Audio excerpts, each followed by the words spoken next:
Galapagos eruption 7 days ago. A bright orange flash of light lit up a section of the night sky in Ecuador's Galápagos Islands. A volcanic eruption had begun, and lava could soon be observed flowing down the southeast section of the shield volcano which comprises Fernandina Island. It is now day 8 of this ongoing eruption, and it is still going strong but has decreased in intensity. This decrease can be roughly reflected by the amount of sulfur dioxide gas the advancing lava flows have produced every day, which declined by 88.9% in the first 100 hours.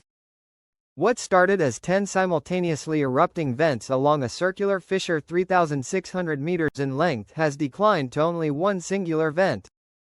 While the active lava flow this vent is producing is currently between 5 and 5.5 kilometers away from Fernandina's summit, an older now cooling lava flow produced during the first 2 days reached 8.3 kilometers away from the same vent.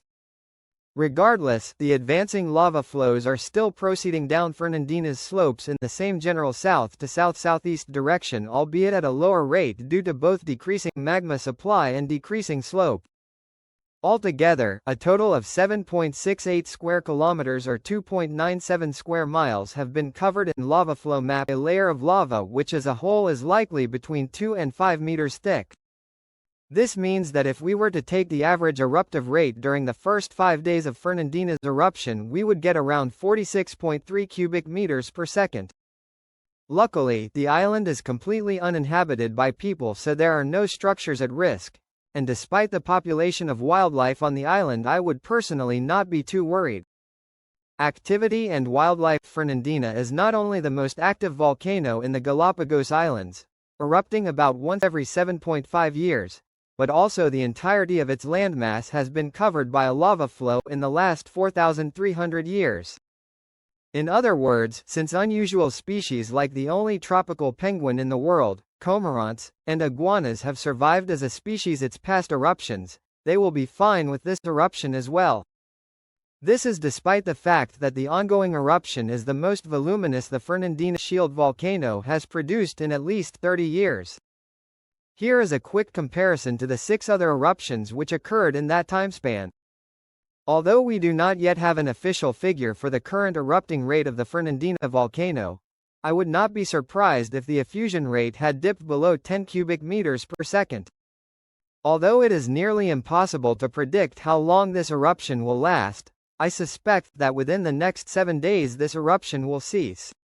As, much like Mauna Loa's eruptions in Hawaii, lava effusion starts out the strongest in hour 1 of the eruptive episode before subsequently slowly declining over time. This occurs until the effusion rate drops below 3 cubic meters per second and the eruption ends. The average eruption at Fernandina lasts 5.5 days, but the middle 80% of eruptions last anywhere from 1 to 101 days in length.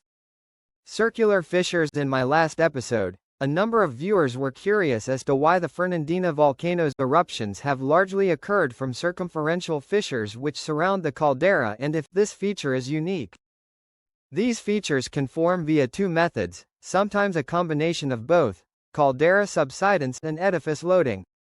Sometimes caldera collapse events, which in the case of the Galapagos Islands are caused by large volume flank eruptions, also create large stress fractures parallel to the direction which subsided, often just beyond the edge of a caldera rim. Or, at the thickest part of the volcano, the sheer mass of the edifice causes some of the weight to be transferred outwards to rock experiencing less strain downslope, creating cracks. These points then act as a path of least resistance for magma to intrude into. While these types of fissures can be found at almost every Galapagos volcano, they can also be found at other volcanoes such as Reunion's Piton de la Fournaise volcano. As a final note, I would like to thank my new channel member Michelle Curry for supporting this channel.